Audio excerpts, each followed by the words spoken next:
Lokprashna news 24 जनतेच्या आवाजाचं व्यासपीठ।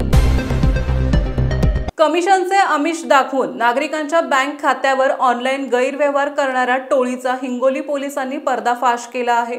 स्थानिक गुन्हे शाखेने आणि पोलिसांनी रविवारी रात्री वसमत शहरातून तिघांना ताब्यात घेतले आहे। या कारवाईत पोलिसांनी एकूण 13,01,000 रुपयांचा मुद्देमाल जप्त केला आहे। ताब्यात घेतलेल्या दोघांवर तेलंगणा आणि हरियाणा राज्यातही गुन्हे दाखल असल्याची माहिती पोलिसांनी दिली आहे। पोलीस अधीक्षक श्रीकृष्ण कोकाटे, अप्पर पोलीस अधीक्षक कमलेश मीना यांच्या मार्गदर्शनाखाली पोलीस निरीक्षक मोहन भोसले यांच्या नेतृत्वाखाली सहाय्यक पोलीस निरीक्षक शिवसाम घेवारे यांच्यासह पोलीस पथकाने 26 ऑक्टोबर रोजी रात्री 10:30 वाजण्याच्या सुमारास वसमत शहरातील बसस्थानक परिसरात छापा टाकला। यावेळी एका कारमधून मनोज शर्मा, प्रल्हाद स्वालका आणि मनोज स्वामी या तिघांना ताब्यात घेतले।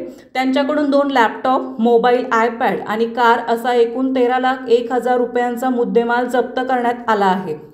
पोलिसांनी दिलेल्या माहितीनुसार आरोपींनी वसमत शहर आणि हिंगोली जिल्ह्यातील नागरिकांना कमिशनचे आमिष देऊन त्यांची बँक खाते ऑनलाईन गैरव्यवहारासाठी वापरत असत। अटकेतील आरोपींपैकी दोघांवर तेलंगणा आणि हरियाणा राज्यात ऑनलाईन गैरव्यवहार करून फसवणूक केल्याप्रकरणी यापूर्वीच गुन्हे दाखल आहेत। स्थानिक गुन्हे शाखेचे सहाय्यक पोलीस निरीक्षक शिवसाम घेवारे यांच्या फिर्यादीवरून तिघांविरुद्ध वसमत शहर पोलीस ठाण्यात गुन्हे दाखल करण्यात आला असून पोलीस या प्रकरणाचा पुढील तपास करीत आहेत।